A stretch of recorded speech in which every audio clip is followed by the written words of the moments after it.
Hi, Mami. Hello! So, are you ready for your part 2 interview? Yes.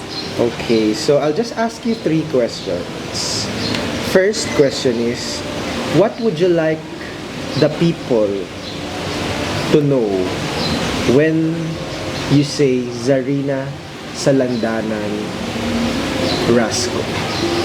Sarina Salandanan Rasco, I want to be known as the industrious principal with a real concern and big heart for the learners and has that genuine love for the improvement of the school, and of course as a woman of integrity and a mother of 5 great children. Kaya lang, nasabi mo as a principal, pero in the near years to magre-retire ka na. So, paano yun? I think I still have 5 years, so I'm planning to retire at the age of 62. At present, I am 56, turning 57. So after 5 years, I will be retiring. And I'm still planning what to do in my next stage of life. Siguro sasama ako sa inyo. Magbablog ka na rin? Magbablog ako. Ay, pwede. Pero kung kaya mo pa siguro. What Kaya if pa, I'm still strong. Okay, we'll see. Let's interview again. If ever buhay ka pa by that time. Bura, edit yan. I don't like joke that. lang, joke lang. Second. I don't like that. Okay na. Tuloy-tuloy na nga. Next second question. Ayoko, baka isasama mo yun Hindi ko sasama. Okay. Ayoko, isasama mo yun. Naman si Mami. O nako, eto na, number 2. What do you love the most in your life? What do I love the most? In personal life, Tagalog na lang. Tagalog na lang. Oo. Pwede na nga. sige. Oo nga, may manugang kang ano. O in person, personal life, yung gustong-gusto kong nangyari sa buhay ko, eh di syempre, yung naging anak ako ng tatay at nanay ko. Yan, masaya naman ako na sila yung naging parents ko. Pareho ko naman silang love. Yan. And then, nung high school life ko, yan, masaya siya.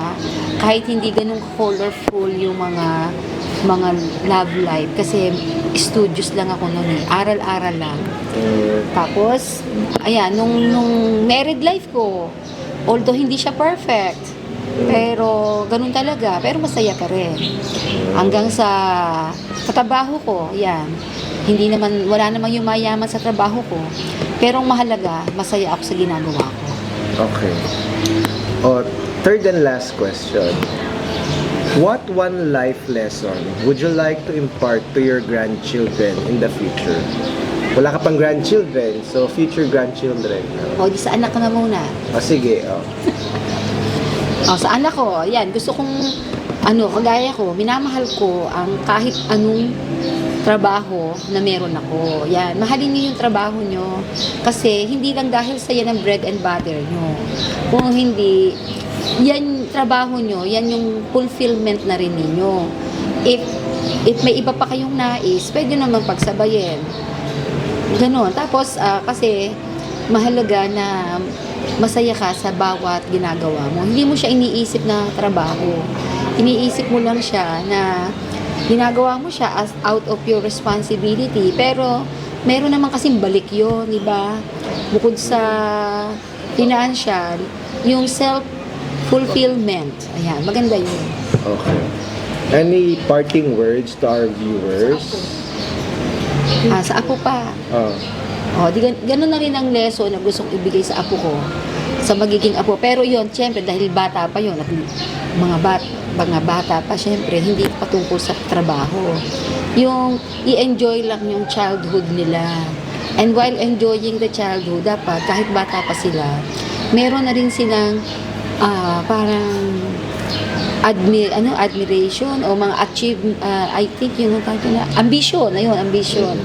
Meron na silang nakikita na nila kung ano ang magiging nila. Siyempre, makikita din nila yon sa parents nila. At kayo yun. Okay po. Thank you so much. Hope we'll have a part 3 pa in the in few years time. May sabihin pa siya doon. Okay na. Mag-flying kiss ka.